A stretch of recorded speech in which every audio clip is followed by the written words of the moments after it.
Yes, super. Euh, pour cette première réflexion sur la DAO, déjà, ce qui est important de dire, c'est que notre objectif, c'est pas en soi de absolument mettre en place une DAO. Ce qu'on fait, c'est que on vient réfléchir aux différents outils qui s'offrent à nous aujourd'hui pour pouvoir améliorer notre modèle de gouvernance et faire en sorte qu'il puisse s'améliorer avec le temps. Euh, une DAO, ça comporte aussi des aspects techniques, donc notamment liés à la technologie blockchain. On ne veut pas s'embêter pour rien, entre guillemets. On veut faire en sorte de choisir les bons modèles en fonction du niveau de développement de notre de We Are One Community. Donc, l'objectif n'est pas en tant que tel de dire il faut absolument mettre une DAO. Voilà. On y réfléchit, on pose des bases. Là, on a posé une première base qui est cette version 1 d'un modèle de gouvernance. Ce n'est pas une base qui est arrêtée, c'est une base qui nous invite à une réflexion. Et ensuite, une fois qu'on aura quelque chose qui nous correspondra par rapport à notre projet et par rapport à notre niveau d'avancée, eh bien, on commencera effectivement à pouvoir réfléchir à la sortie d'un token de gouvernance et aller vers ce début de DAO. Pour ce travail-là, j'ai fait appel à Web3 Addict DAO, qui a été fondé ou cofondé par Stéphane Chaumeton, qui est avec nous sur ce call, et qui va du coup vous présenter cette première base qu'on a faite, qui va nous expliquer aussi un petit peu ce qu'est une DAO et sur laquelle après derrière on va pouvoir échanger. L'idée c'est de ne pas être trop long sur cette présentation parce que le document il est quand même assez lourd, donc on vous l'avait envoyé en amont, vous pouvez le reconsulter après derrière. Et après, surtout, Ouais, l'idée, c'est de pouvoir échanger tous ensemble. Voilà. Stéphane, je je... te laisse le guide. très bien. Enchanté tout le monde. Donc, petite précision, Web3 Addict, c'est une DAO que j'ai lancée, mais là, j'interviens en mon nom personnel. Sur le document, je vais vous le présenter. Donc, je vais mettre en partage, ce sera plus simple. Donc, ce qu'il faut savoir, c'est que dans une DAO, on a un devoir d'information au sein de la DAO qui doit être transparente. C'est-à-dire que tout le monde doit avoir absolument toutes les infos. C'est pour ça que ces réunions sont nécessaires et qu'elles sont enregistrées, pour qu'au fur et à mesure du développement de la DAO, tout le monde ait accès au même niveau d'information. Donc, vu que vous l'avez peut-être lu, on va juste le balayer rapidement, et comme ça, vous pourrez rebondir sur des questions. Euh, donc, la gouvernance en DAO est organisée en 4 collèges différents. Ces 4 collèges, vous avez dû les voir, c'est les porteurs de projet, les contributeurs, les financeurs et les prestataires. Pourquoi on sépare en collèges? Pour éviter qu'il y ait un effet de cartel. Par exemple, pour éviter que 2 collèges passent une décision, un vote qui va à l'encontre d'une minorité dans le projet. Et donc, pour qu'une résolution passe, il faut qu'il y ait la majorité des voix, 50% plus une, dans tous les collèges. Comme ça, on s'assure qu'il n'y ait pas un collège, enfin, il n'y ait pas un parti prenant qui est lésé par rapport aux autres. Donc, ça oblige aussi les gens qui sont ou financeurs, prestataires, contributeurs ou porteurs, quand ils proposent une résolution, de l'avoir discuté en amont avec l'ensemble de la communauté pour s'assurer que tous les collèges euh, soient bien en phase avec la décision. Donc là, je passe pas plus de temps là-dessus. On a un comité de réflexion qui est au-dessus et on a We Are One avec donc les 4 collèges. On va voir plus tard à quoi ils correspondent. Donc là, je passe assez rapidement à quoi ça correspond. Donc en gros, la responsabilité du comité d'éthique qui est en plus, eux, ça sera d'auditer régulièrement les activités et les finances, présenter des rapports sur la DAO, veiller à ce que l'organisation respecte les lois et les régulations en vigueur. Comment on traite la gestion des conflits? La gestion des conflits, ça sera quelque chose d'à part qui sera à discuter avec l'ensemble de la DAO. La transparence, l'éthique et les risques. Donc, pour rebondir sur ce que disait Rubens, aujourd'hui, on présente quelque chose de complet, mais qui sera amené à bouger. C'est juste pour dire à la communauté, voilà, on n'arrive pas les mains vides, on a réfléchi à quelque chose et on vous présente ça. Et puis après, ça pourrait être amendé par les gens, rediscuté et amélioré. Mais le but, c'est qu'il y ait quelque chose de solide, de clair, posé en base. Sachant que toutes les DAO, c'est très rare qu'elles se lancent from scratch direct en DAO. Il y a toujours une étape entreprise pour ensuite, après, au fur et à mesure, basculer à la gouvernance. Donc, quel est l'intérêt que représentent ces collèges? Le porteur de projet il cherche à transformer les idées en réalité concrète. Le contributeur il s'efforce soutenir les projets en adéquation avec ses propres valeurs et à apporter leur contribution. Les financeurs, c'est plutôt des institutionnels ou des investisseurs type business angel. Ils recherchent des opportunités d'investissement dans le but de réaliser un retour sur investissement. Et les prestataires, ils fournissent des services spécialisés et cherchent des opportunités de collaboration mutuellement bénéfiques. Donc, il faut arriver à faire en sorte que tout ce beau monde arrive à s'entendre et à travailler ensemble. Ensuite, les avantages de la gouvernance en DAO. Donc, je ne veux pas tout relire, mais l'un des principaux atouts de la gouvernance est la suppression des intermédiaires. En éliminant les structures de gouvernance hiérarchique traditionnelles, nous instaurons un modèle plus égalitaire, démocratique, où chaque membre a la possibilité de contribuer et de participer aux décisions. Dans une DAO, chaque utilisateur a une voix égale dans le processus de décision, alors, quel que soit le statut ou son investissement. Ça, c'est un choix qui a été fait au sein de Erwan. Il peut y avoir différents types de gouvernance. Il y a de la gouvernance par pondération, il y a plusieurs types. Celui qui a été retenu ici, c'est un utilisateur, une voix. Donc la transparence est un autre point fort de la gouvernance en DAO. Toutes les décisions, les transactions et les règles sont enregistrées de manière indélébile sur la blockchain, permettant à chaque participant de vérifier et de comprendre les actions menées au sein de l'organisation. Cette clarté renforce la confiance et l'engagement en offrant à chaque membre une visibilité complète sur les processus et les résultats. Donc là, pour l'instant, ça c'est je passe pas plus de temps dessus. Donc là, on revient sur le rôle des porteurs, des contributeurs, des financeurs. Ensuite, voilà, un des mécanismes importants à comprendre, c'est ce qu'on appelle les pods. Alors, il y a des DAO qui l'appellent autrement, c'est des points de développement. C'est-à-dire qu'au sein de la DAO, au lieu de réunir tous les gens de la DAO pour discuter du sujet marketing, de sujet technique, de sujet commercial, de sujet de design, on demande à la communauté qui est intéressée pour travailler sur ces sujets et on l'organise en pod, en fait, où il y aura un lead de pod par pod, mais qui n'a aucun pouvoir hiérarchique sur le reste du pod. C'est juste lui qui fera remonter en réunion plénière les informations. Donc, en gros, les pods travaillent en autonomie avec une marge de manœuvre. Et si, par exemple, à l'intérieur du pod, je prends un exemple rapide, si c'est la question marketing, et que au sein du pod, il y a deux voix qui se font entendre, les deux solutions seront présentées ensuite à la DAO, et c'est la DAO qui votera in fine qui votera la résolution, qui tranchera, on peut dire. Donc le fonctionnement des pods, donc c'est un peu ça, la concentration d'expertise, c'est-à-dire vraiment réunir les gens qui sont compétents dans un domaine pour les laisser discuter entre eux et qui mâchent le travail à ceux qui connaissent moins. Ça peut aussi résoudre des problèmes. Il se passe un sujet dans la DAO, il y a un souci, hop, en réunion plénière, les gens qui sont compétents dans ce sujet se portent volontaires pour participer à ces réunions. Et un pod est créé. Un pod peut être créé pour une durée assez longue ou alors juste sur un événement qui se passe dans la DAO. Donc, les pods jouent un rôle clé dans la gouvernance participative. En fournissant des recommandations et expertises, les pods aident à influencer les décisions prises par la communauté. Ils contribuent ainsi à une prise de décision plus éclairée, transparente et démocratique. Donc, il ne faut pas confondre souvent ce qui, pour les nouveaux dans les DAO, ça confond pod et collège. Collège, c'est bien les parties prenantes qui ont des intérêts divergents dans l'organisation. Et en dessous, indépendamment de ça, il y a des pods qui se concentrent sur les questions donc thématiques, stratégie, financière, gouvernance, gestion de conflits et autres. Donc, je passe pas plus de temps là-dessus non plus. Les règles de vote qui ont été décidées au départ et qui peuvent être modifiées, hein, c'est juste une base. En gros, on sépare en deux niveaux d'information, enfin en deux niveaux d'importance. C'est-à-dire le level 1, les décisions qui sont hors de règles de gouvernance, c'est-à-dire sur l'organisation du Discord, sur l'organisation de campagne, sur le site ou sur d'autres décisions mineures qu'on appelle, avec un quorum de 25%. Donc le quorum, pour ceux qui n'auraient pas la ref, c'est le nombre de participants qui sont dans le vote, et la majorité de 60%. Pour toutes les règles qui concernent la modification de la gouvernance, ce sur quoi on est en train de discuter aujourd'hui, il faut un quorum de 70% et une majorité de 70%. Et bien entendu, il faut que ce soit dans chaque collège, il y ait au moins 50% de vote.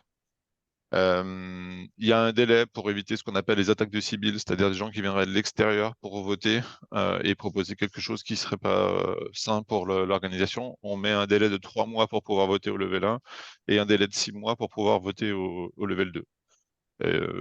Voilà. Il y a aussi de la délégation de vote. Si jamais vous n'avez pas le temps de voter ou que vous ne vous sentez pas compétent sur une décision qui est en train d'être prise, vous pouvez déléguer votre voix à quelqu'un dans la limite de 2,5% des voix dans votre collège. Et c'est un mandat non renouvelable de 6 mois. Je répondrai aux questions plus tard si vous en avez sur le sujet. Le mécanisme de libération des fonds, c'est un des piliers des DAO, c'est-à-dire que en gros, We Are One va lever des fonds pour des projets. Évidemment, on va pas donner les fonds directement au projet en question. L'argent va être bloqué dans ce qu'on appelle un coffre-fort. Et ensuite, si vous avez un projet et que vous avez levé 1 million d'euros, vous allez le séparer en plusieurs étapes. C'est-à-dire, je prends toujours l'exemple il y a une association en Afrique qui veut créer des puits. Eh ben, on va libérer l'enveloppe d'abord pour que vous achetiez le matériel pour 300 000 euros. Et une fois que vous aurez acheté le matériel, vous enverrez les preuves que vous avez bien acheté le matériel et on libérera les fonds. Les fonds sont bloqués en multisignature, c'est-à-dire que c'est pas Rubens qui détient les fonds et Rubens doit faire valider avec les gens du comité la libération des fonds. Ensuite, mécanisme de résolution de conflit, donc je ne m'attarde pas plus là-dessus. Hop. Et en dernier, donc voilà, quels sont les piliers de la confiance et de l'engagement. Donc l'accès aux informations clés qui doit être obligatoire, une communication ouverte et inclusive comme on fait aujourd'hui, partage régulier des projets et des résultats, des mécanismes de feedback et de consultation. Et puis en plus, on a aussi un rôle d'éducation et de sensibilisation sur qu'est-ce qu'est une DAO et comment elle fonctionne. Donc formation sur la gouvernance en DAO, documentation et matériel pédagogique, campagne de sensibilisation et d'engagement, dialogue et échange, et l'équilibre des intérêts pour garantir une prise juste et équilibrée. Et ensuite, après, il y a des actions qui sont menées par la communauté, vu que les DAO sont communautaires. Plus vous participez plus vous contribuez par le biais de participation au comité de réflexion, de retweets, de montage vidéo et de choses, vous accumulez un nombre de points. Ce nombre de points sert de clé de répartition. Imaginons qu'il y a un pool incentive, donc on va dire une réserve d'argent dédiée pour les gens qui aident au projet. Si jamais il y a eu 100 000 points distribués et que vous avez 1000 points, et ben s'il y a 100 000 euros dans la caisse, vous toucherez 1000 euros. C'est une clé de répartition de comment on redistribue à la communauté engagée. Voilà, j'espère que j'ai pas fait trop long et que j'ai perdu personne. Non, est-ce que tu peux nous, parce que c'est hyper rapide et puis bon, Désolé. le document est long et lourd, mais est-ce que tu peux nous, toi, par rapport à ton expérience de construction de DAO, nous refaire un petit résumé de ce qu'est la DAO, de pourquoi aujourd'hui il y a de plus en plus de personnes et d'organisations qui s'orientent vers ça et qui réfléchissent à ce concept? Ouais, alors c'est tombé à un moment où justement, dans les startups de la Silicon Valley et ailleurs, il y a un grand exode qu'on appelle, vous l'avez peut-être déjà lu quelque part, où où les jeunes générations surtout ne veulent plus être juste salariés dans une organisation et veulent vraiment s'engager. Et il y a une volonté de vouloir mettre un terme à la structure lourde hiérarchique où c'est un chef qui décide et en bas ça exécute. Donc là, pardon, j'ai entendu quelqu'un parler, non? Non, Euh, donc du coup, ces nouvelles organisations, elles sont plus démocratiques, plus directes, et on supprime tout ce qui est notion de hiérarchie sans empêcher d'avancer. Il y a souvent une critique qui est faite sur les DAO, c'est de dire oui, mais alors quand tout le monde est ensemble, c'est plus lourd pour prendre des décisions, ça prend plus de temps. C'est sûr que c'est légèrement plus long que si un chef tape du poing sur la table et dit on va faire comme ça. Mais en général, avec les votes et les systèmes de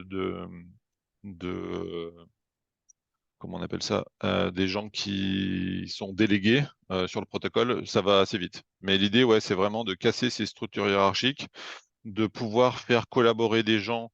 Par exemple, sur Way One, vous pourrez avoir des gens qui vont venir juste pour une période de 3 mois, bosser sur un sujet, et après qui repartent. C'est vraiment un protocole ouvert, en fait, où chacun peut participer à la hauteur de ses compétences pendant la durée qu'il veut, et en sachant exactement quelle rémunération il va toucher.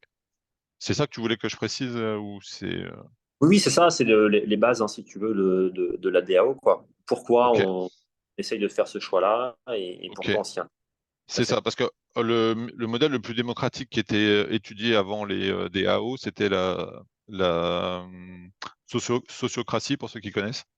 Donc ça ressemble un peu au DAO, sauf que il y avait encore des gros points de centralisation. Il y en a encore aussi aujourd'hui dans les DAO, mais beaucoup moins. Et, et comment on casse ces points de centralisation où ça manque de transparence, et comment on fait pour que vraiment, par exemple dans une DAO, chaque fonds, chaque centime qui rentre dans la DAO et qui en sort est tracé, quoi.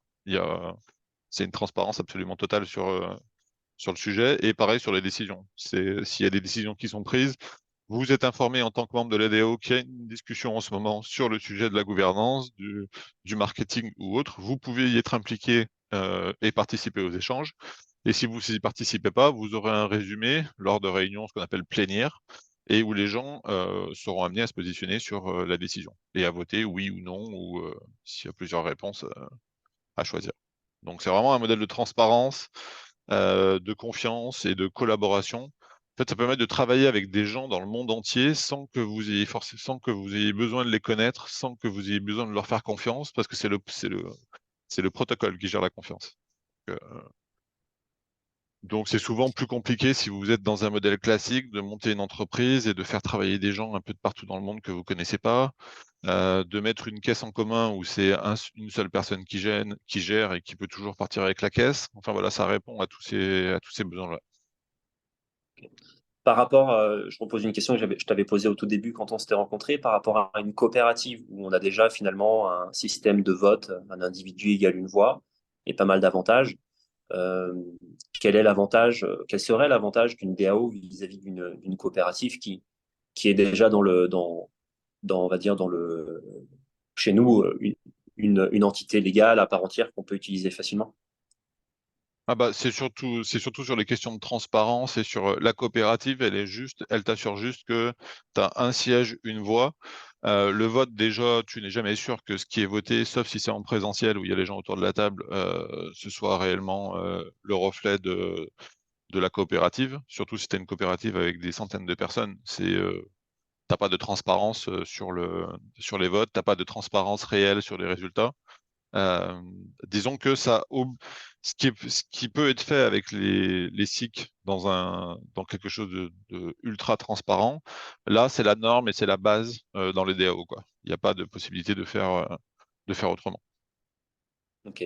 Et du coup, tu ne nous as pas indiqué, enfin, je pense pas, mais comment technologiquement fonctionne une DAO? Qu'est-ce qui assure cette transparence? Donc, c'est la technologie blockchain qui est derrière. C'est ça. Et quel est le fonctionnement de ce jeton? Enfin, on peut créer un jeton qui s'appelle un token de gouvernance. Oui. Euh, Alors ouais, pour comment? reprendre les bases, tu as raison. Pour ceux qui connaissent pas, donc il y a on peut faire un token de gouvernance qui est aussi le token d'utilité de la plateforme. Mais donc, il y a un token d'utilité pour utiliser la plateforme qui est coté, et qui a ses propres règles. Et nous, ce qui nous intéresse ici, c'est un token de gouvernance, donc qui est distribué à part égale entre la communauté. Et ensuite, les DAO reposent sur, on va dire, quatre outils importants. C'est un système de vote où vous allez avoir un token de gouvernance au départ qui est lié à votre identité, dont on est sûr que c'est vous. Et quand vous votez, on peut tracer votre voix après le vote et on sait qui a voté. Alors, on peut le cacher, hein, ça dépend des DAO, des choix des DAO. Le deuxième outil, c'est un coffre-fort multisignature, c'est-à-dire que les fonds qui sont levés sont transformés en stablecoin. C'est une crypto qui correspond à 1 pour 1 à parité avec le dollar ou l'euro. Tous ces fonds sont mis dans un coffre-fort multisignature. Et par exemple, si tu as 10 personnes dans le comité, pour sortir de l'argent, on dit que pour que l'argent bouge, il faut qu'il y ait au moins 6 signatures sur les 10 personnes. Donc là, ça évite toute manipulation de fonds, tout danger que quelqu'un parte avec la caisse. Le troisième outil, c'est un outil de traçabilité. C'est-à-dire le problème dans la blockchain, c'est que quand vous faites une transaction, vous avez une adresse de départ, une adresse de sortie, et vous voyez la transaction qui passe à travers le bloc, mais vous n'avez pas de détails sur cette transaction. Nous, on utilise un outil qui s'appelle Utopia Labs, où justement, on met toutes les métadatas qui correspondent à la transaction à l'intérieur et qui sont tracées par tout le monde. Donc voilà, ça, c'est vraiment les outils principaux qui font le cœur de la DO. Ok. Du coup, en termes tu parles de token. Alors, pour ceux qui connaissent pas forcément, qui sont pas habitués, Un token, ça va être ce que tu précises, hein, enfin, est-ce que tu peux préciser ce que c'est? C'est un espace numérique, ou enfin, en tout cas un jeton numérique où on va pouvoir écrire nos règles de gouvernance, nos statuts, ce qu'on souhaite décider comme fonctionnement dans notre DAO, c'est ça? C'est ça. C'est-à-dire que au départ, sur le token de gouvernance, tu fixes les règles qu'on a vues tout à l'heure. Par exemple, que pour des décisions de niveau 1 ou niveau 2, tu as un certain quorum. Et ça, c'est décidé à l'avance par la communauté. C'est enregistré dans l'outil de gestion de vote. Et pour changer ce quorum et cette participation, il faut qu'il y ait un vote global de la communauté dessus. Donc toutes les règles sont mises en place. Une fois qu'elles sont décidées, elles sont codées dans le smart contract ou dans les règles de la gouvernance. Et ensuite, quoi qu'il arrive, ça tournera toujours selon le modèle qui a été défini. Personne unilatéralement peut venir décider de changer les règles. Et si on décide de changer les règles, elles doivent être faites par la communauté. Donc ça assure un niveau de transparence et qu'il n'y ait il y ait personne qui puisse qui puisse changer les règles comme ça dans le dos de tout le monde.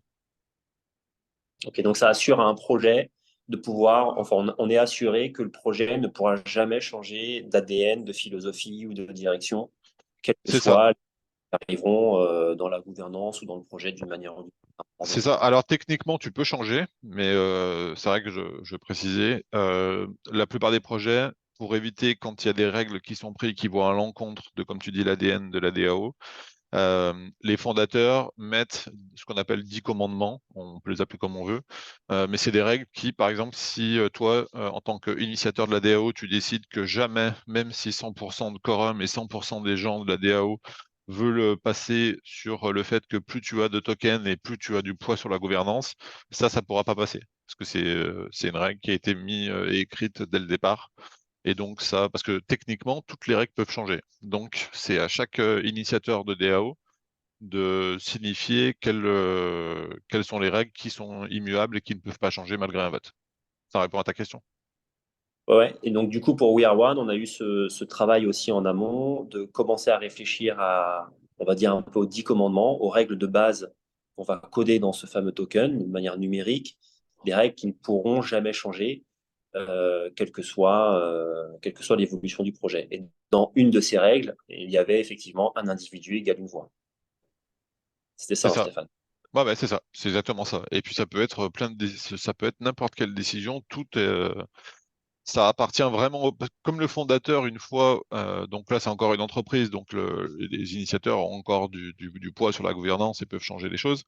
Une fois que la décision a été prise de vraiment remettre les clés de la gouvernance à la communauté, c'est important pour chaque initiateur de projet d'avoir bien précisé quelles règles ne pourront jamais changer. Ça, personne n'est pris en traite, personne ne pourra dire ah oui, mais je savais pas ou pourquoi on peut pas changer. Bah, on ne peut pas changer parce que c'est les règles immuables de ce protocole-là. Il y a des gens qui vont mettre des règles sur d'autres choses et qui vont laisser libre de pouvoir changer un utilisateur une voix. Mais ça, c'est propre à la philosophie de chaque initiateur de projet. Ouais, voilà, j'ai fini pour les petites questions pour recadrer un petit peu les bases, on va dire. Ouais, Après, je ne sais pas si d'autres personnes ont des questions particulières sur le mode de fonctionnement. Ouais, Mathieu, je T'en vois que as tu dans Ah, les questions. Rue. pardon, je peux y aller? Ouais, ouais, tu oui. peux, ouais. Euh, Moi, je me posais la question, comme vous le disiez, DAO, c'est très jeune. Euh, Par comparaison que tu faisais, Rubens, entre la coopérative, qui est aujourd'hui une structure juridique, la DAO, en termes juridiques et légaux, va être représentée comment? Alors, c'est une très bonne question. Donc aujourd'hui, il n'y a pas de modèle en France de DAO en tant que personne morale. Beaucoup d'avocats spécialisés Web3 sont en train de se pencher sur le sujet. Aujourd'hui, ça se dirige vers plutôt une solution d'association. Donc au début, ça commence par une entreprise. Ensuite, c'est géré en association en France. Et après, il y a plusieurs avocats, dont un qui bosse avec nous, qui sont en train d'essayer de voir pour des modèles d'associations à but lucratif qui n'existent pas vraiment en France, mais qui existent en Alsace-Lorraine, pardon. et qui pourraient être utilisés. Le combat que nous, on a chez We Are One, chez Web3 Addict, nous, on est un think tank de réflexion sur ces questions de gouvernance, et c'est d'aller voir le législateur en disant qu'on a un problème parce que les DAO, c'est ni des associations ni des entreprises, et qu'on cherche à avoir un cadre défini qui prenne en compte les particularités des DAO. Aujourd'hui, dans le monde, il n'y a que 6-7 juridictions qui reconnaissent les DAO comme entité morale à part entière, sans avoir à nommer un responsable, sans qui respectent vraiment la vision des DAO.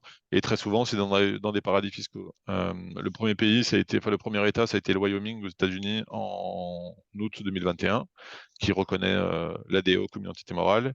Et depuis, d'autres pays se sont positionnés dessus, le Panama, les îles Vierges britanniques, les Caïmans, enfin, tous les paradis fiscaux. Il y a Dubaï qui prévoit aussi de faire une juridiction spécifique pour les DAO.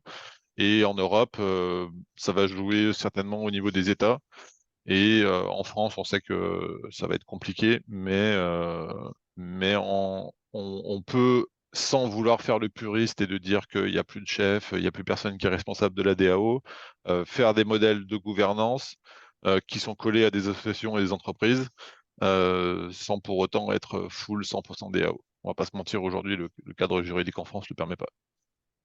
Et ce qui est important aussi à dire, pour simplifier, c'est que en France, en tout cas, sur le territoire français, on peut très bien faire des DAO, hein, il n'y a aucun problème là-dessus. C'est un modèle de fonctionnement C'est qui est ça. libre. Et par contre, il doit être porté par une entreprise qui est déjà reconnue sur le marché français. Donc, soit une entreprise privée, soit une fondation, soit une association, une coopérative, ce qu'on veut. Et c'est cette entreprise-là qui porte la DAO. Alors, je réponds aussi à Karine. La première DAO en 2016, c'est sur Ethereum. Il y a débat là-dessus parce qu'on pourrait considérer que la première vraie DAO, c'était en 2015 avec Dash, qui était la première à prendre en compte l'avis de toute la communauté. Après, d'autres puristes diront que c'est Bitcoin, mais c'est plus raisonnable de dire que c'est Dash plutôt que Ethereum. Ok, super, merci. Après, pour Moi, je reprendre pensais les... justement Oui, à Alsace-Lorraine et association, parce qu'on peut faire une...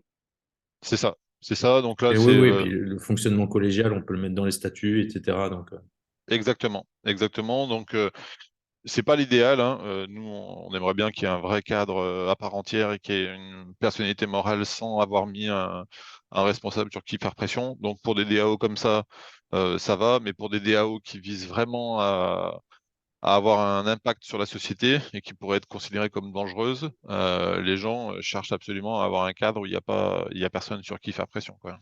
Donc qui visent plutôt les pays que j'ai cités pour aller installer la DAO. et sachant Et que réflexion globale au sein de We Are One, c'est de dire on commence normalement, c'est-à-dire qu'aujourd'hui on est une société, hein, et on organise effectivement ces réunions, on met en place des systèmes de gouvernance participative comme on peut le faire. C'est déjà beaucoup d'intégrer de cette manière les citoyens et la communauté dans notre mode de fonctionnement. Et petit à petit, on vient intégrer les outils de DAO, mais ça va vraiment se faire petit à petit. L'idée, c'est pas d'être brutal dans la transition et surtout que les DAO se portent très bien, enfin en tout cas peuvent vraiment se faire à partir du moment où la communauté elle commence à s'agrandir.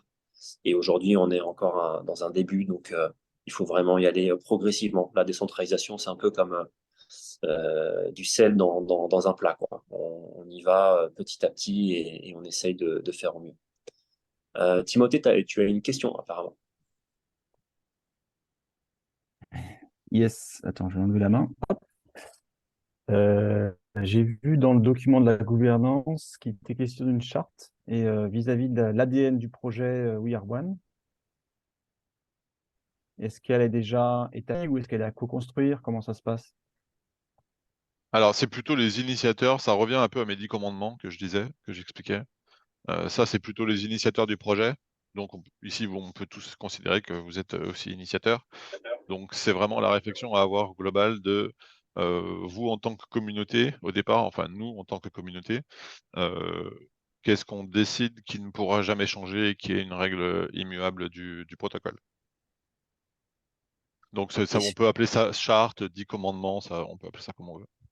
Et c'est une réflexion collective, effectivement, Timothée. Donc, vous êtes tous bienvenus à participer à cette réflexion, tout à fait.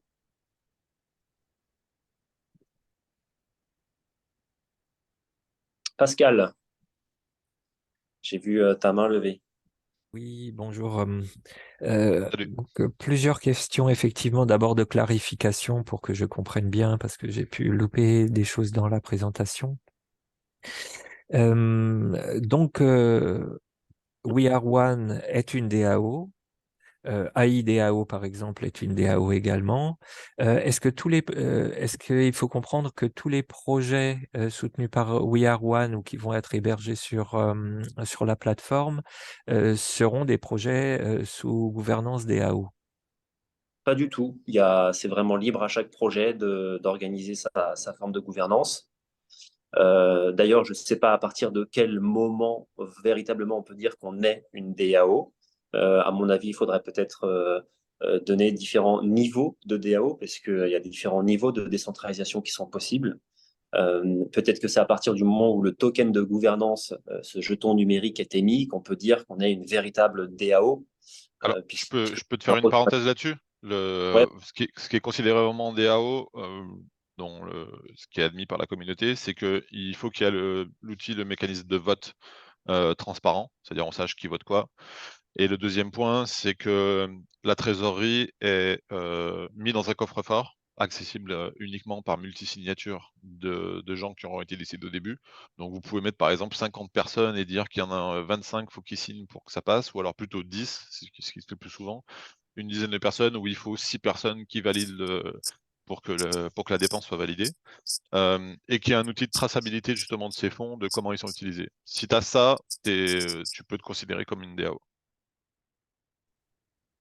Et pour D'accord. répondre à la question aussi, si on peut avoir d'autres projets qui ne sont pas en DAO, par contre, pour être sur la plateforme We Are One, de mon point de vue, mais ça c'est à tout le monde d'en décider, les fonds qui sont récoltés pour ces projets-là, nous en tant que We Are One, on se doit de garantir que les gens vont pas faire n'importe quoi avec les fonds, et vont pas partir avec la caisse. Donc, on les oblige à mettre les fonds dans un multisignature, et il y a une validation de We Are One pour chaque utilisation d'enveloppe de fonds.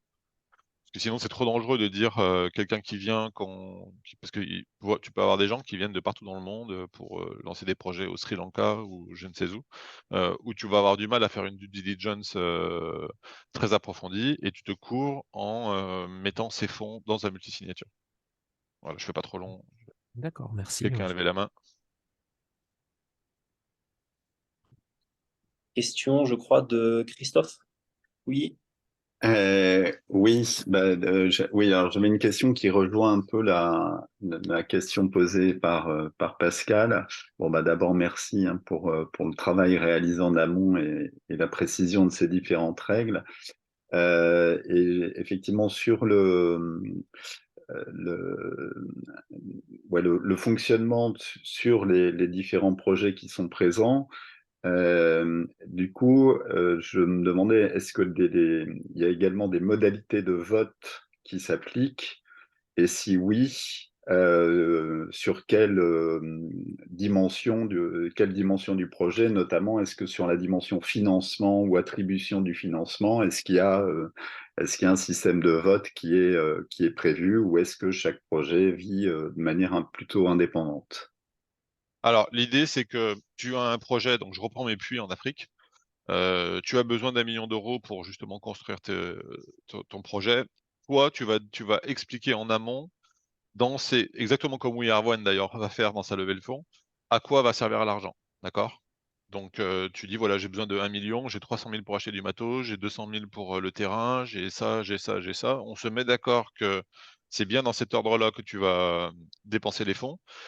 Et donc, une fois que tu as réussi ta levée de fonds, tu respectes ce que tu as dit, c'est-à-dire que tu travailles d'abord sur acheter le matériel. Une fois que tu l'as acheté, enfin, on te libère les fonds. Une fois que tu as acheté le matériel, tu nous montres que tu as bien fait tout ce que tu as dit que tu allais faire.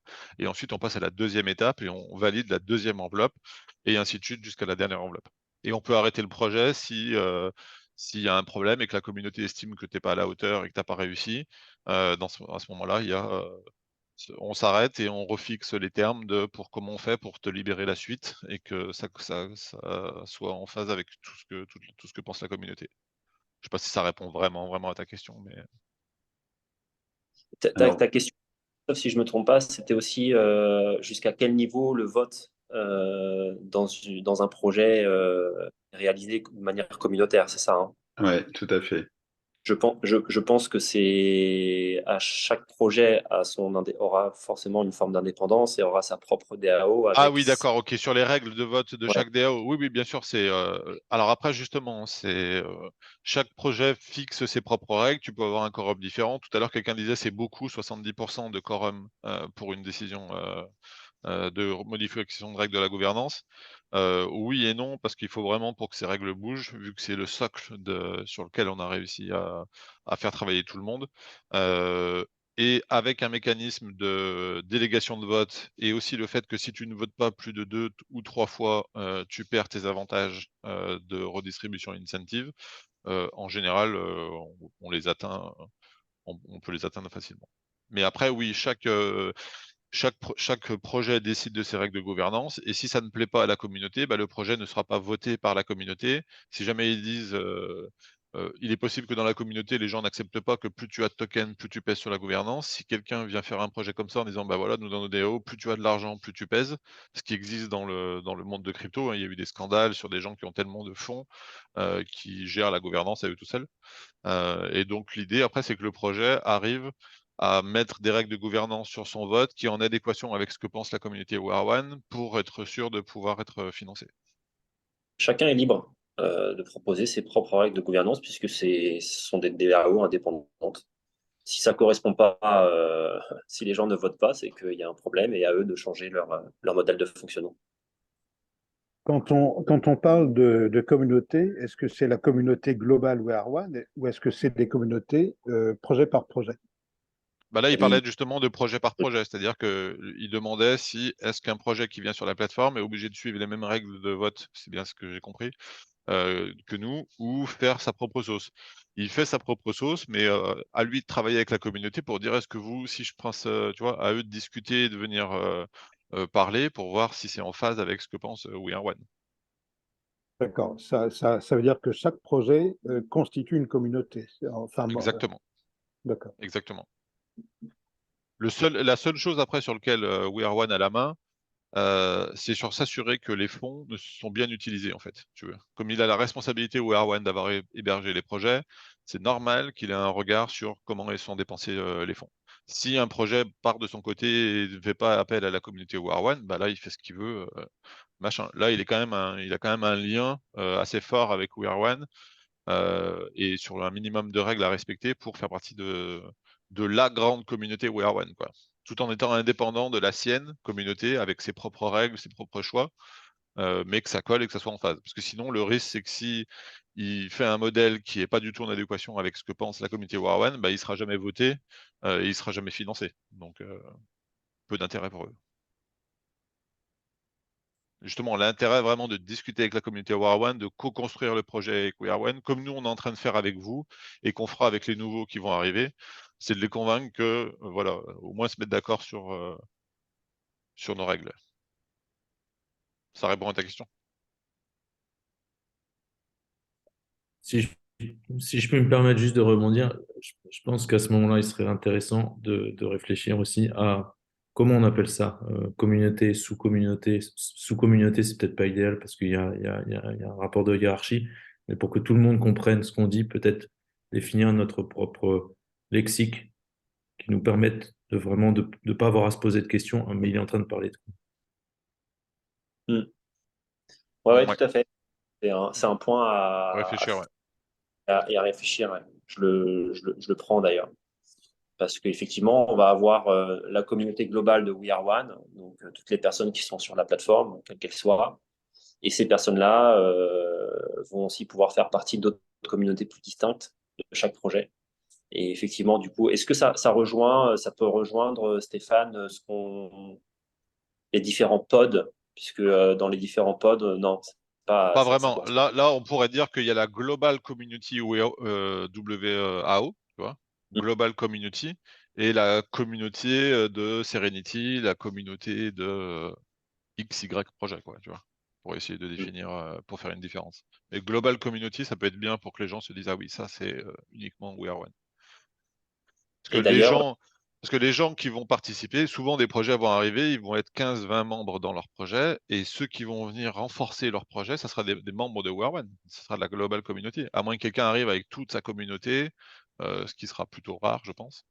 Euh, donc, de toute façon, il y aura une porosité entre les communautés, ça c'est une certitude.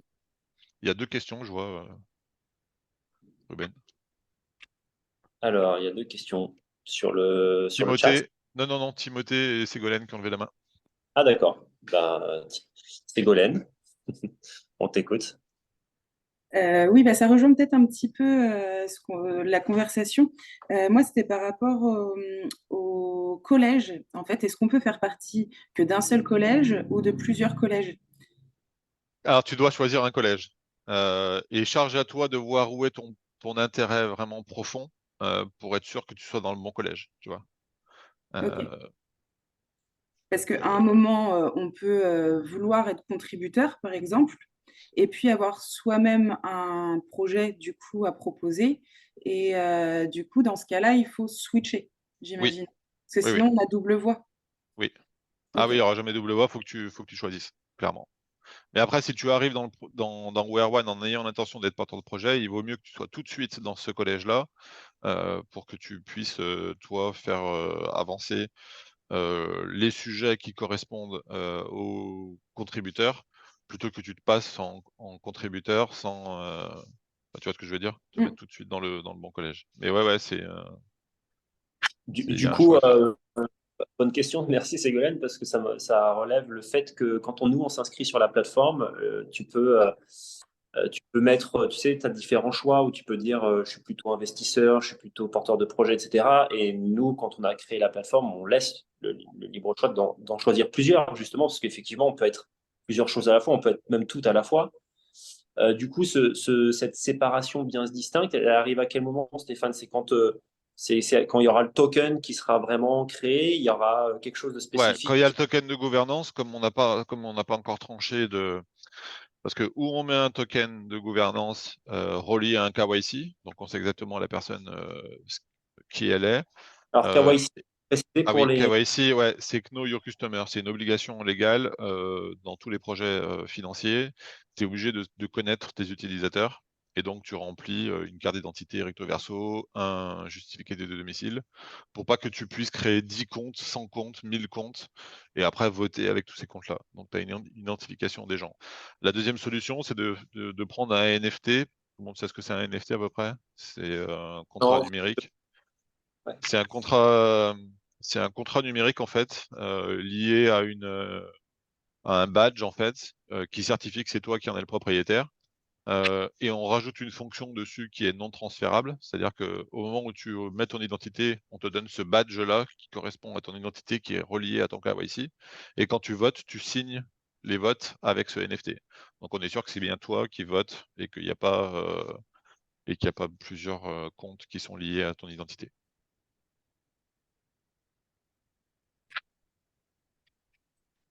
Ça répond à tes questions, Ségolène? Parfait, Oui, merci. cool. Timothée, maintenant, je crois qu'il y avait une question aussi. Oui, ça rejoint l'idée d'ADN. Est-ce que ce sont des projets accueillis et hébergés qui sont uniquement à but non lucratif, ou bien est-ce qu'il y a aussi des projets qui pourraient être à but lucratif? Comment est-ce que le projet est positionné à ce niveau-là? Tu Je- fais ce que tu es libre. Tu es entièrement libre. Il y aura des projets Peut-être qui alors sont.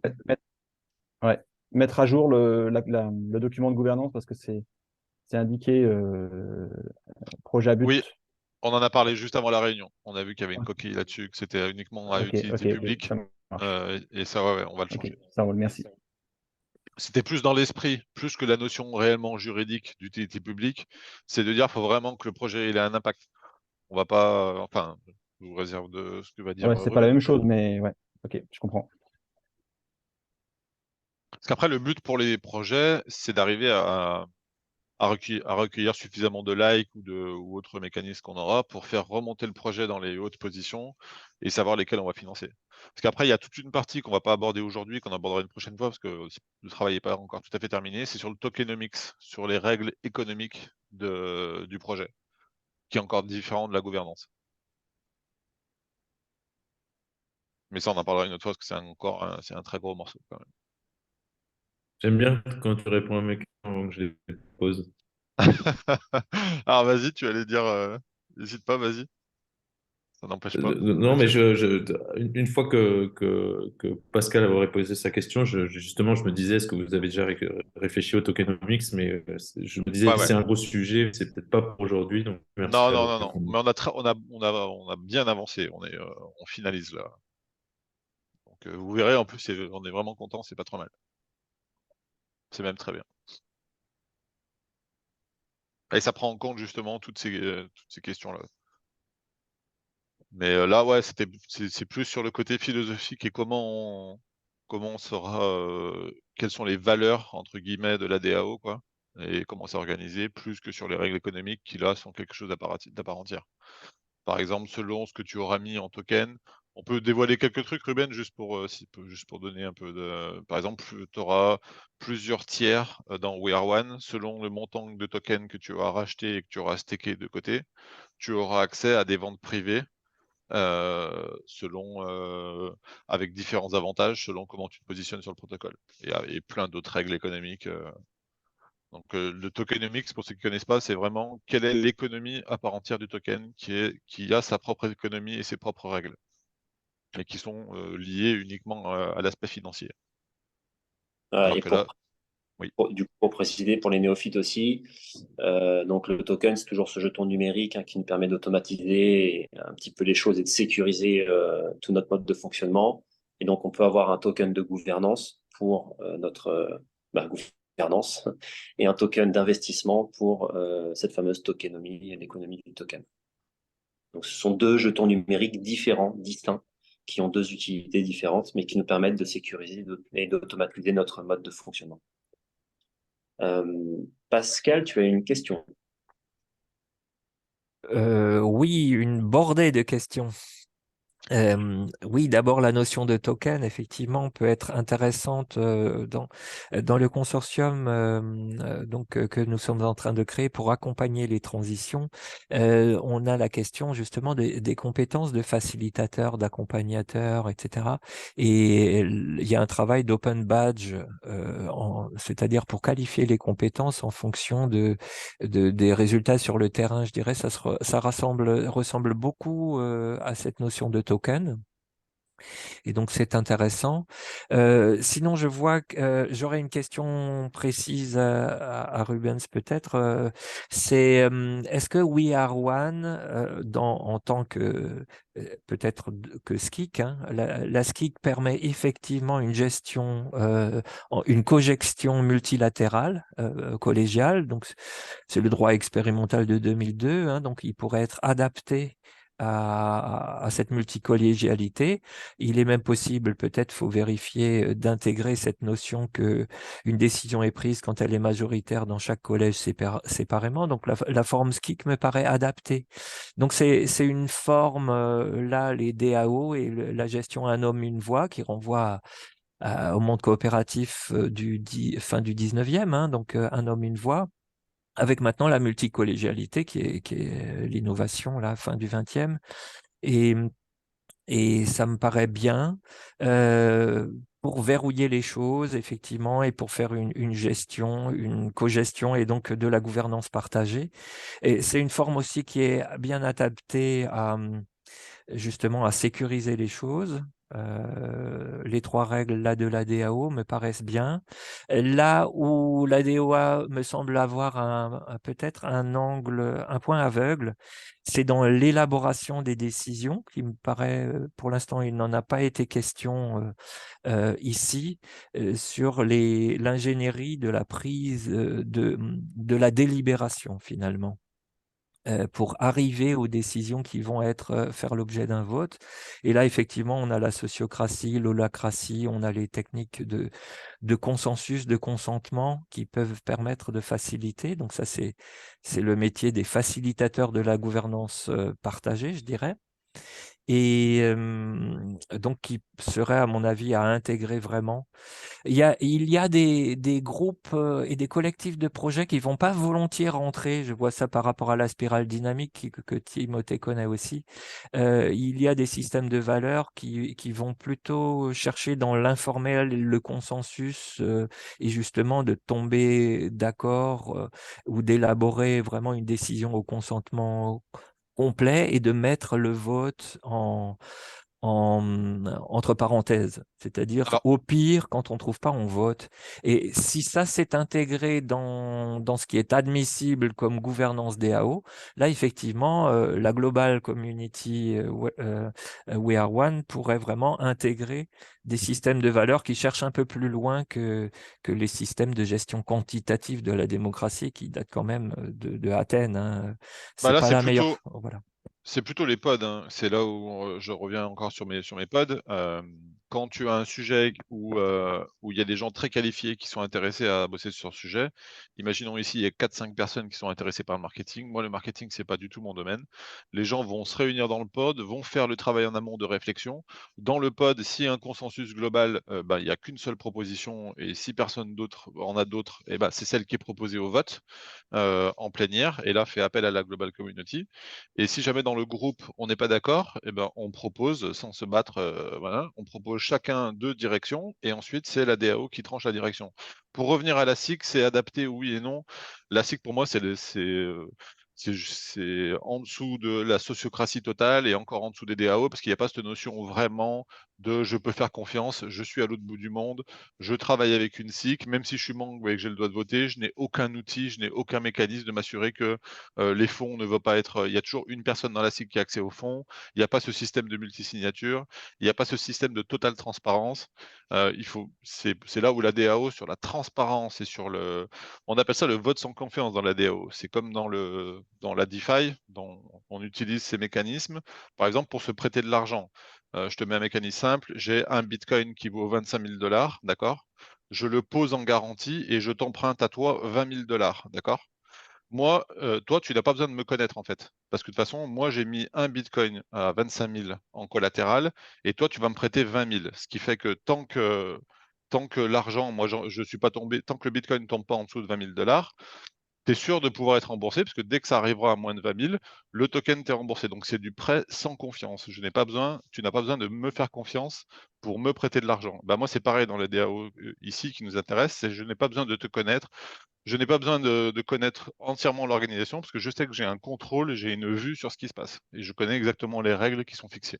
Donc pour moi, c'est quand même un level up par rapport au SIC, hein, de très loin quand même. Ça Et, permet vraiment à des gens de ouais. collaborer sans se connaître, ce qui n'est pas le cas de la SIC. Et dernière question par rapport à We Are One. Est-ce que c'est We Are One qui est la structure porteuse et qui va contractualiser pour les projets soutenus? Ou est-ce que les projets soutenus ont à développer une structure propre? Une structure propre pour chaque projet. D'accord. Porteurs de projets qui détiennent leur propre structure et qui organisent leur propre mode de fonctionnement. Très, très classique. D'accord. Donc la contribution financière de We Are One, c'est sur les fonds levés par We Are One et qui soutiennent un projet. Par contre, les projets sont autonomes par rapport aux fonds qu'ils lèvent eux-mêmes de par leurs propres efforts. C'est ça, sauf qu'il y a un contrôle des fonds par We Are One. C'est toi, si tu montes un projet, comme je t'ai dit tout à l'heure, à l'autre bout du monde, que tu fais appel à la communauté We Are One qui va te financer. Nous, en tant que We Are One, on s'assure qu'on a une main sur la gestion des fonds et que le porteur de projet, donc toi, à l'autre bout du monde, tu peux pas unilatéralement arbitrer ta trésorerie. Tu es obligé de faire appel à We Are One qui doit valider ta trésorerie. C'est le lien qu'il y a entre les deux qui garantit. Alors, dans la limite de ce qui est possible de garantir, que les fonds ne seront pas utilisés n'importe comment et que les gens n'errent pas partout dans le monde avec des fonds de la communauté We Are One. Voilà. Effectivement, ça, du coup, c'est vraiment cette vérification nécessaire pour les fonds qui ont été levés via notre plateforme, Après, le projet peut-être a levé d'autres fonds via d'autres plateformes ou d'autres manières. Et nous, je pense qu'il faudra qu'on trouve aussi un moyen de s'assurer, parce qu'on ne veut pas engager notre communauté non plus dans des projets, parce que peut-être qu'ils vont respecter nos fonds, mais ils vont peut-être pas respecter les autres fonds des autres levées. Donc, il faut qu'on s'assure que le projet, de manière globale, qui est mis chez nous, soit éthique et responsable. Donc, Il y on a a une due- d'ailleurs un comité il y a- d'éthique et de responsabilité qui est dans notre organisation, dans notre DAO, pour pouvoir justement aller vérifier le bon niveau de fonctionnement des c'est projets ça. qui arrivent. Ça, Ouais, pour ceux c'est qui une sont au notion fait, de. c'est de la due diligence en fait, pour faire simple. Tu vois ce que je veux dire? C'est une due diligence raisonnable faite par We Are One, d'identifier les porteurs de projet, de creuser. Et quand le comité de réflexion trouve que c'est trop obscur et que vraiment les gens n'ont pas donné suffisamment de garanties quant à la transparence de leur projet, ben, libre à We Are One de ne pas participer à ce projet, enfin de ne pas le upload sur la plateforme. À partir du Et moment après, où un projet est upload sur la plateforme, c'est que le minimum de due diligence du comité de réflexion a été effectué.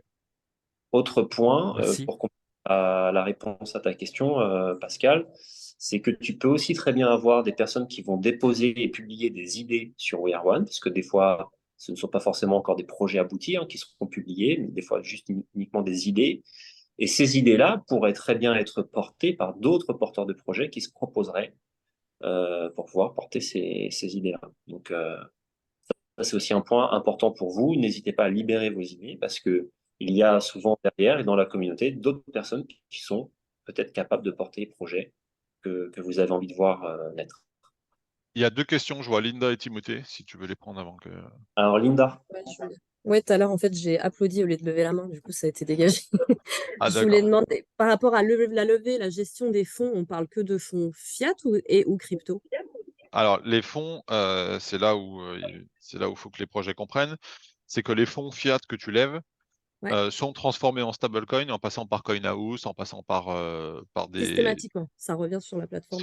Bah ouais, parce que sinon on n'a aucun contrôle dessus. Alors C'est après, pour il y a ça, la question s'est d'où la posée. question. C'est ça. Alors, il peut se poser une autre question, c'est par exemple des institutionnels qui investiraient dans des projets peuvent dire, nous, on veut pas que notre argent soit transformé en fiat. Et dans ce cas-là, ils prennent la responsabilité, c'est-à-dire que ces fonds-là, ils sont mis à part, ils sont donnés directement au projet, ou c'est eux qui le gèrent de leur banque de libérer des enveloppes ou pas, mais la communauté n'en est pas responsable. Et si jamais il y a un problème avec cette partie de l'argent qui a été mis, qui n'a pas été protégé dans un coffre-fort crypto, charge à ceux qui ont décidé de confier l'argent au projet de porter la responsabilité. Du coup, vous avez déjà fait le choix de la blockchain, tout ça, pas encore, non? Oui? Encore. Enfin, Ouais, moi, j'ai proposé quelques solutions, mais de toute c'est façon, pas valide. ça sera cross-chain au final. Mais voilà, moi, j'ai une petite tendance avec Cardano, j'ai une petite affinité particulière avec Cardano. J'ai plein de choses à dire sur Cardano, mais on en reparlera peut-être une autre fois. Ouais, on en reparlera si tu veux. Si.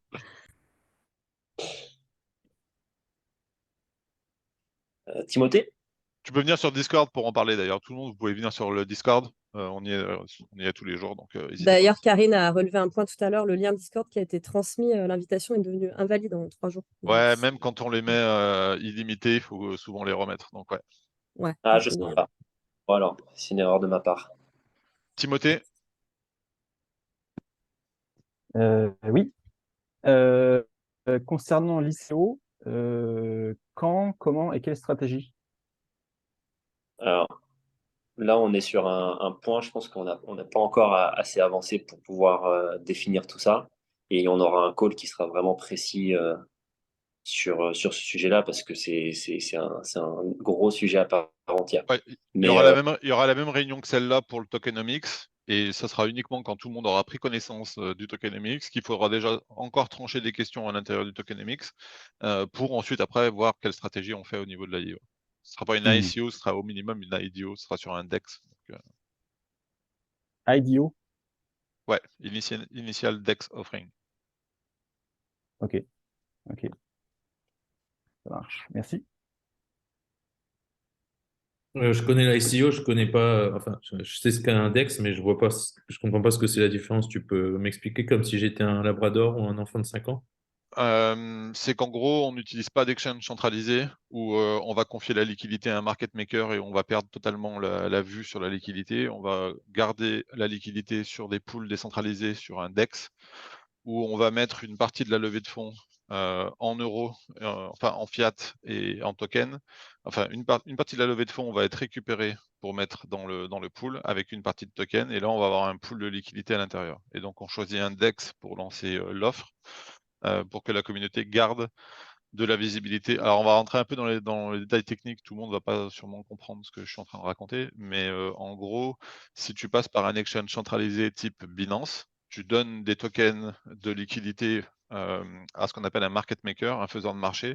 Et ensuite, c'est lui qui fixe arbitrairement le prix en fonction de l'offre et la demande. Et tu perds toute vue sur la liquidité.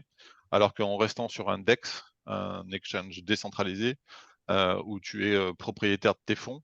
Parce que sur un SEX, un exchange centralisé, tes fonds ne t'appartiennent plus. Tu confies ta clé privée à celui qui tient le SEX, comme Binance, comme d'autres. Alors que sur des pools décentralisés, tu es propriétaire de tes tokens et tu gardes ta clé privée. Mais ça, c'est vraiment l'autre gros morceau que je vous parlais tout à l'heure de tokenomics, où ça mériterait vraiment parce que je sais qu'ici, il y a vraiment des gens qui sont novices dedans, ça risque de perdre un peu tout le monde, quoi.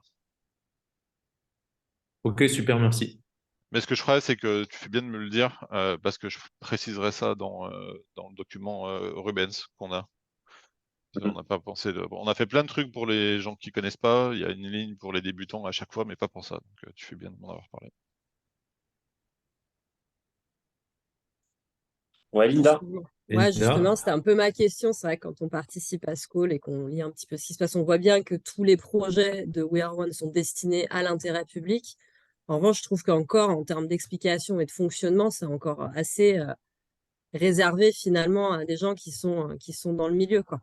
Et du coup, comment est-ce que vous comptez faire pour justement l'adoption de masse? C'est toujours été le sujet de la blockchain en général.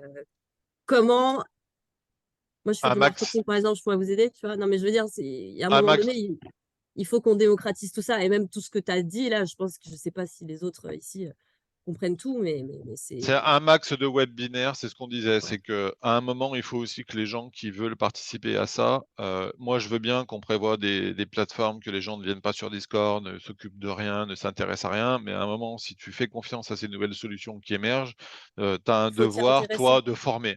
Tu vois. Ouais, Et mais ouais. charge à nous de faire des web binaires de 30 minutes, d'une heure sur des sujets dédiés qui sont redisponibles sur les plateformes YouTube ou autres pour te former. Et ça, c'est une partie qu'on a vraiment bien intégrée. De toute façon, tu connais la crypto, tous les projets, on essaye de faire ça. D'autant plus que là, on a un projet C'est où sur la quoi tous majorité, arriver, quoi. Majorité, voilà, pareil, quoi, c'est ça mais le surtout qu'en problème. plus, voilà, ici Warwan, c'est vraiment un projet où il va y avoir très peu de gens au départ qui connaissent vraiment ce milieu-là. Donc, on va avoir un Mm. gros travail de web binaire à faire, ce qui n'est pas le cas sur des projets pure crypto qui souvent mettent ça sous le tapis parce qu'ils ont une communauté qui est formée, donc ils n'ont pas besoin et ils sont dans l'angle. Les personnes non familières sont dans l'angle mort de ces projets. Nous, c'est pas l'angle mort, on sait qu'ils sont devant nous là et comment on les organise, comment on crée les web binaires et comment on crée les amas et les meetings pour que petit à petit, ils comprennent de plus en plus ce qu'on raconte. Parce Et que je pense que ça. Pardon, vas-y, l'idée Rubens. l'idée derrière, c'est que effectivement, il va y avoir un travail de sensibilisation, d'acculturation et d'accompagnement aussi des personnes qui vont arriver. Ça va être un gros travail de notre part. Mais il faudra aussi absolument que dans la finalité, les personnes qui n'ont pas le temps ou pas l'envie de s'acculturer à ça puissent utiliser la plateforme comme si de rien n'était. Et c'est pour ça qu'on a En fait, c'est deux ça. développements parallèles. On a la plateforme We Are One actuelle qui est Web 2 classique. Donc c'est un réseau social comme tout le monde sait l'utiliser. Tu n'as même pas besoin de te poser de questions sur c'est quoi la blockchain, c'est quoi une DAO, c'est quoi machin. Tu as juste le bouton je vote, je participe, je finance, point final. Et après, tu as les personnes qui sont un petit peu plus Web3, l'autre communauté, qui ont accès au Discord, qui ont accès à nous, à Stéphane, pour aller chercher plus loin dans ce mode de fonctionnement. Mais je te rejoins à 100%, Linda, c'est-à-dire qu'on a une obligation de faire en sorte que We Are One ait les deux aspects. Et que la personne qui arrive sur la plateforme, qui est Web 2 et qui n'a. Parce que nous, par exemple, sur le projet qui est Serenity pour les EHPAD, on a on va avoir des résidents d'établissements. Il y en a qui arrivent à aller sur Internet et s'inscrire. Il faut qu'ils puissent comprendre tout ce qui se passe très facilement. On a des soignants, on a des directeurs d'établissement qui n'ont strictement rien à faire du Web3 et qui ne veulent même pas en entendre parler. Ça reste une technologie qui nous aide à nous décentraliser, à améliorer l'existant, je vais dire. Ça ne révolutionne pas les choses, ça améliore l'existant. Mais comme toute technologie, aujourd'hui, quand on va sur Google, j'en ai strictement rien à faire de comment fonctionne Google. Je vais juste faire ma recherche, point final. En Donc, fait, c'est ça. Et moi, pardon, excuse-moi. vas-y. Donc, on a notre plateforme Web 2 qui est là pour ça. Et la plateforme We Are One, elle est pour tous, quoi. Alors, avant que tu Je me rebondisses, trompe, si la plateforme Web 2, en fait, fait que tu as accès à tout ça, mais finalement, tu n'as pas accès au processus décisionnaire. eh ben, c'est Si, là si. l'enjeu, tu es en train de toucher du doigt l'enjeu, justement. Il faut que dans ce que porte le projet, une des plus grosses parties, ça va être de démocratiser ça, en fait, tu vois, C'est ça. d'encourager les gens de passer du Web 2 au Web 3. Et je suis d'accord avec toi que ça va poser un problème et on va essayer de réduire la friction qu'il va y avoir entre les deux, mais il y en aura une, on va pas se mentir.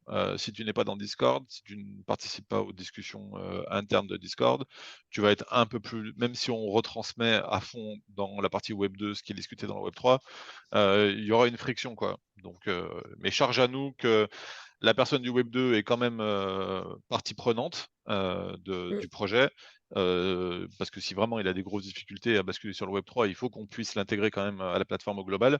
Mais la mission numéro 1, on pourrait dire que c'est lancer des projets à impact, mais la mission numéro 2, c'est faire comprendre les enjeux du Web 3 et des DAO, quoi, clairement.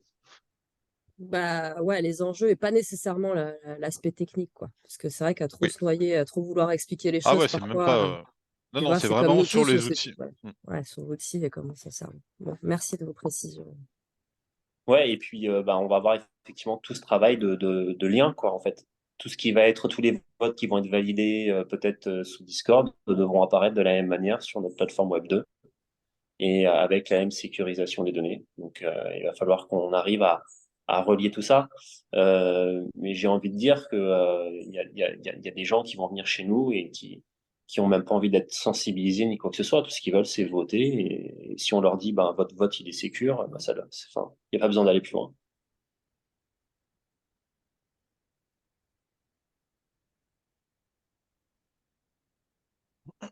Alors, Je crois qu'il n'y a plus de questions. Je peux voir, personne ne lève la main. Non. Mais en tout cas, là, on a bien cerné, tu vois, dans une discussion, on a cerné à peu près tout ce que nous, on a aussi dans notre scope, quoi. j'ai vu une question liée à la SIC, mais elle a disparu. Alors, je ne sais pas pourquoi. Bon, si la Oui, personne veut. justement, moi j'avais deux questions. SIC, ça s'écrit comment? SIC? SCIC. SCIC, ok, juste pour que j'aille me renseigner sur la chose. Et la deuxième chose, j'étais en train de me connecter au Discord. Justement, dans l'agenda, comment vous voyez ça? Vous parliez en début de session hebdomadairement. Vous allez communiquer sur les ordres du jour, qu'est-ce qui vient, qu'on puisse se préparer avec nos questions, se dire, réfléchir à ça en amont, etc. Comment vous voyez l'organisation dans le temps?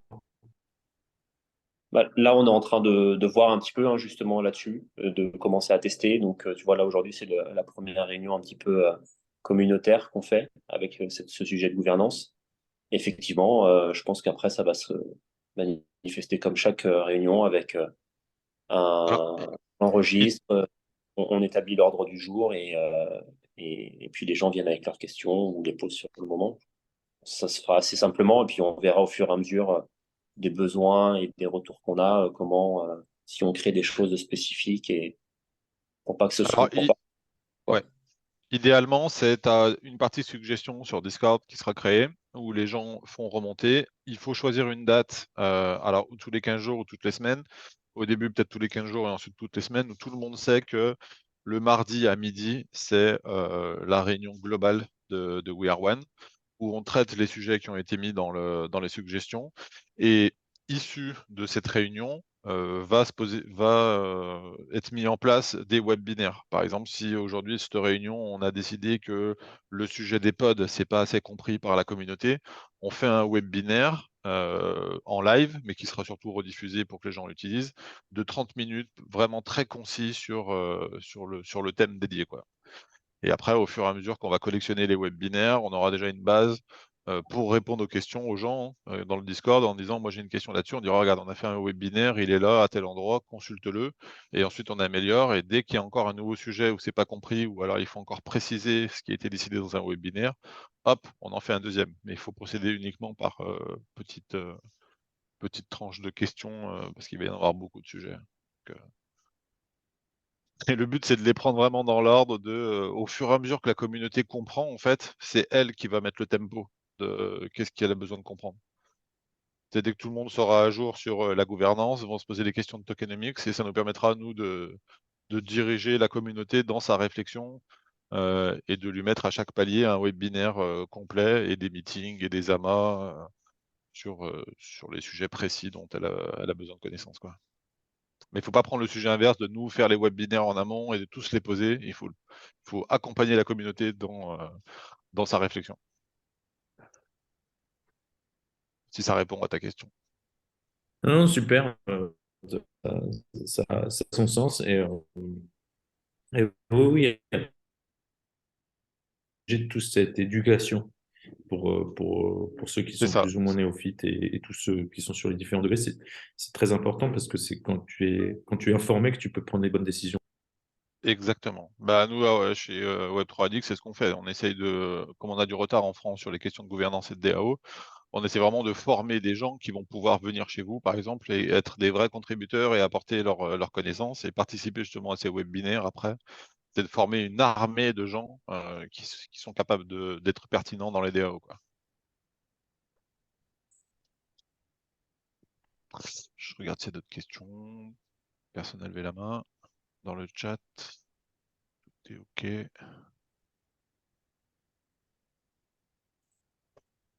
Ça a l'air bon.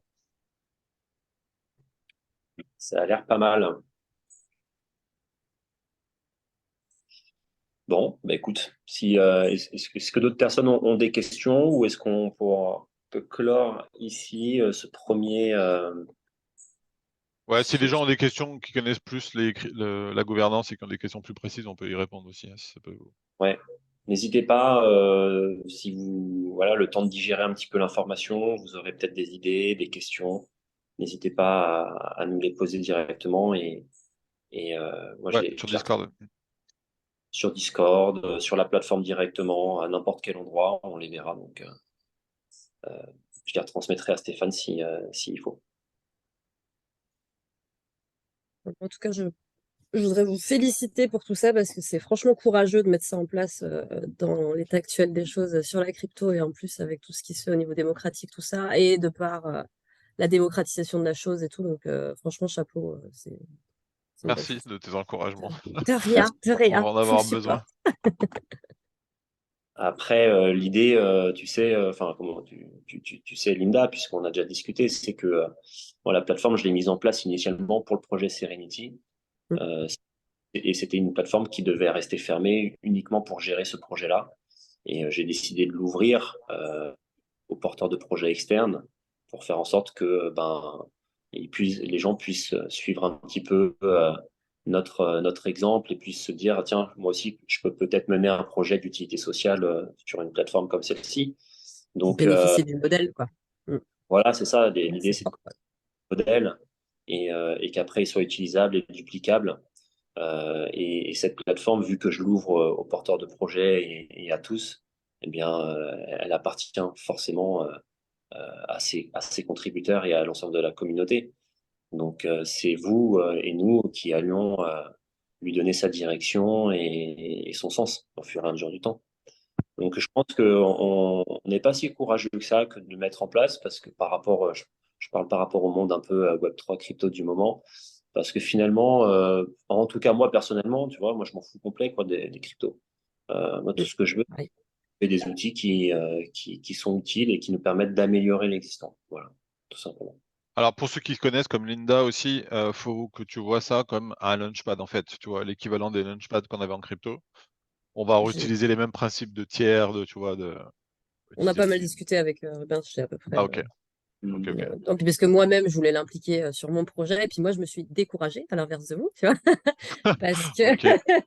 parce que il y avait d'autres priorités, d'autres choses. Enfin, je vais pas m'épancher sur le truc, mais je me suis dit, ouais, rien que cette partie-là, c'est le projet d'une vie, en fait. Et c'est en ça que je reconnais ce courage, parce que même si c'est un espèce d'enchaînement d'idées, hein, une certaine suite logique des choses, il faut quand même vouloir prendre le temps de l'implémenter. Le temps, c'est forcément de l'argent aussi, un budget dessus.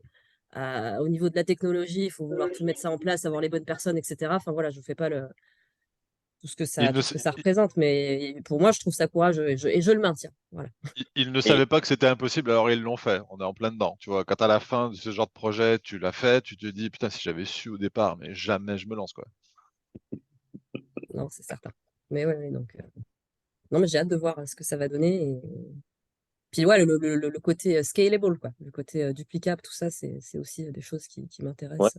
D'accord. des innovations collectives, il y en a eu plein avant nous, hein. On n'est pas les premiers du tout. C'est quelque chose qui est très connu, qui est finalement assez B2B. Mm. J'en ai rarement, tu vois, ouvert au grand public. C'est un peu, oh, on est une grosse boîte, on va faire de l'innovation entre nous pour motiver les salariés et leur donner du sens à leurs actions au quotidien.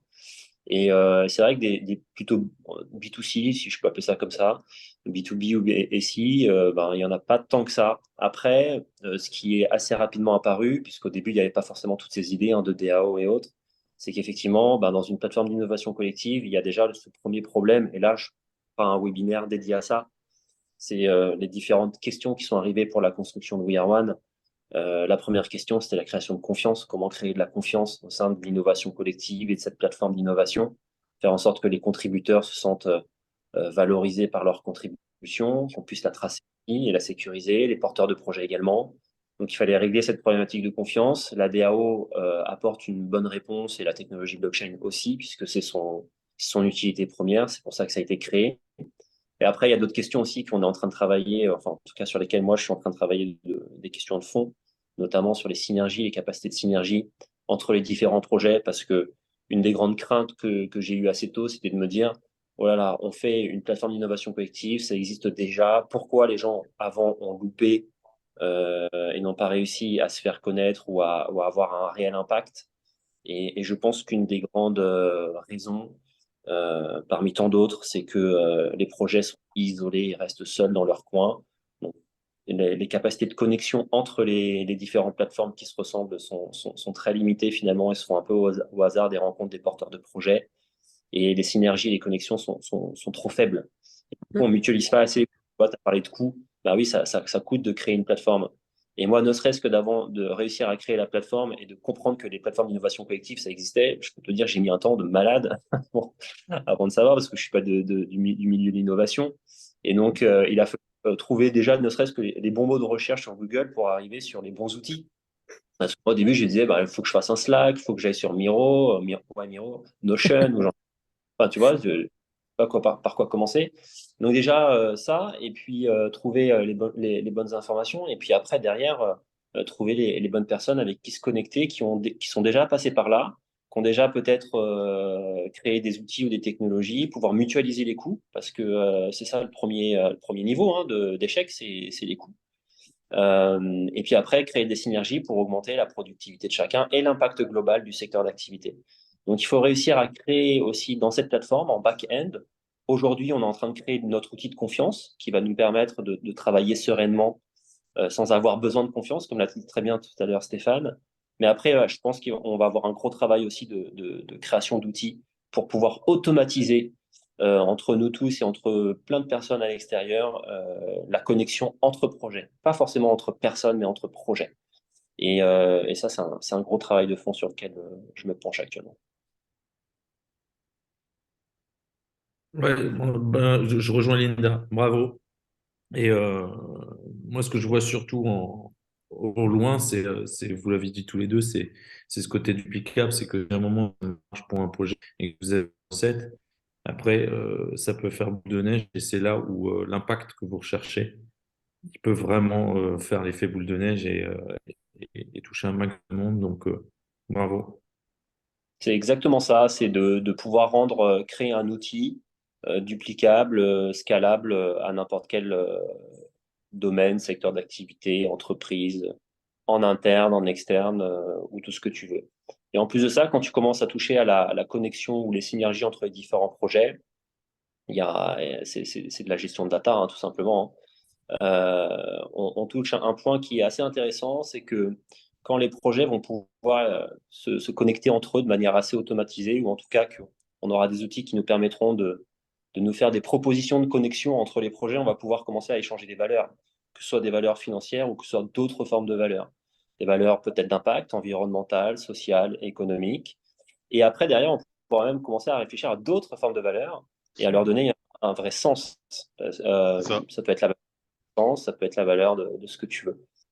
Et ça, finalement, dans ces échanges de données, ça va aussi ouvrir un autre domaine et qui n'est pas du tout abordé par les petits porteurs de projets, c'est la valeur de la donnée. Aujourd'hui, tu as beaucoup de data marketplace qui fonctionnent très bien entre les grands groupes, et c'est dommage parce que tu peux échanger de la valeur avec des petites entreprises aussi. Et cette valeur-là, enfin, de la donnée, pardon. Et cette donnée-là, elle a de la valeur. Donc, tu peux aussi, par ces différents systèmes qui arriveront demain et sur lesquels on est en train de bosser, pouvoir permettre aux petits porteurs de projets ou aux moyennes entreprises de pouvoir créer de la valeur grâce à leurs données, de pouvoir être aussi sur les data marketplace et de gérer de nouveaux types de revenus. Donc, il y a plein de choses qui peuvent se faire. Et tout existe déjà, mais il faut réussir à aller chercher les briques à droite à gauche. Mais franchement, tout existe déjà. Mais il faut relier au bon endroit, au bon moment, avec les bons partenaires, quoi. Mm. Voilà. Ok. Super, merci beaucoup. Merci à vous. Merci à tous. Ouais. Parfait. Merci, au revoir. Bonne fin de Merci journée. pour Au votre revoir. participation. Merci à tous. Ciao, Bonne ciao. journée.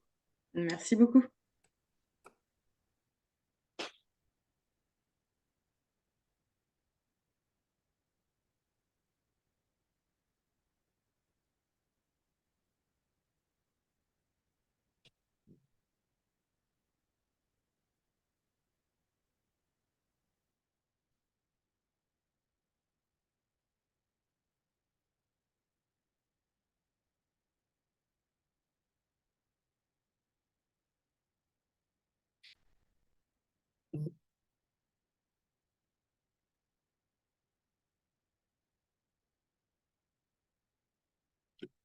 Ah, il est là, Émeric.